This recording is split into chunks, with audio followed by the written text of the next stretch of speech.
Halo semuanya, perkenalkan nama saya Novita Angel Katianago dengan NIM 19142010289 dari Universitas Pembangunan Indonesia Fakultas Keperawatan. Saat ini saya akan menjelaskan mengenai PDA atau yang sering kita sebut dengan paten ductus arteriosus. Pengertian dari paten ductus arteriosus atau seringkali kita sebut dengan PDA merupakan salah satu penyakit jantung bawaan yang sering dijumpai pada anak. Penyakit ini disebabkan oleh kegagalan penutupan secara fisiologis dari ductus arteriosus setelah lahir.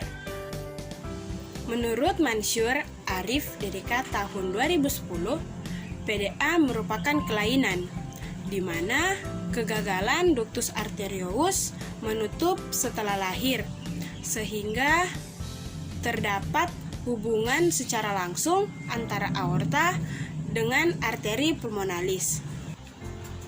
Klasifikasi dari PDA terbagi atas dua, yaitu PDA asimptomatik dan PDA simptomatik.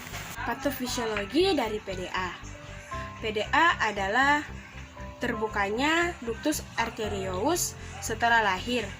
Nah, yang menyebabkan dialirkannya darah secara langsung dari aorta atau tekanan yang lebih tinggi menuju ke arteri pulmonalis atau ke tekanan yang lebih rendah. Awalnya darah mengalir melalui aorta menuju ke arteri pulmonalis dikarenakan aorta memiliki tekanan yang lebih tinggi. Lama-kelamaan darah memenuhi pembuluh darah pada paru-paru dan terjadilah hipertensi pulmonal. Karena peningkatan tahanan arteri pulmonalis, maka terjadilah aliran balik di mana dari arteri pulmonalis menuju ke aorta. Karena darah terdeoksidasi menuju masuk ke arteri sistemik, otomatis akan timbul sianosis. Aliran kiri ke kanan ini menyebabkan resirkulasi darah beroksigen tinggi yang jumlahnya semakin banyak dan mengalir ke dalam paru, serta menambah beban jantung sebelah kiri. Usaha tambahan dari ventrikel kiri untuk memenuhi peningkatan kebutuhan ini menyebabkan pelebaran dan hipertensi atrium kiri yang progresif.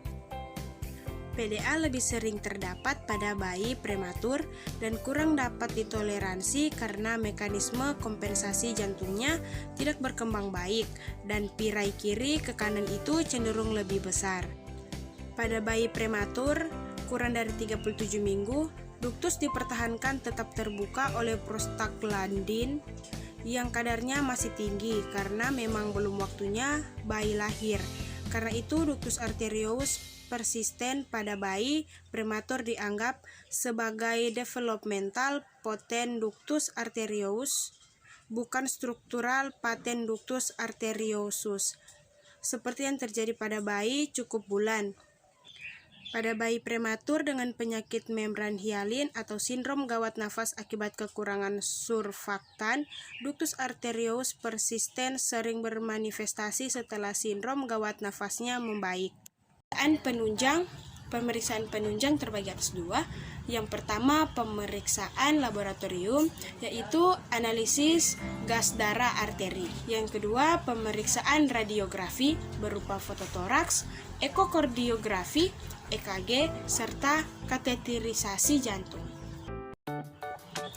Halo semuanya, buat kalian yang baru lulus dari SMK atau SMA dan ingin lanjut untuk kuliah di Fakultas Keperawatan, ayo masuk ke Universitas Pembangunan Indonesia. Ada beberapa fakultas dan salah satunya adalah Fakultas Keperawatan. Ayo masuk dan bergabung bersama kami. Terima kasih.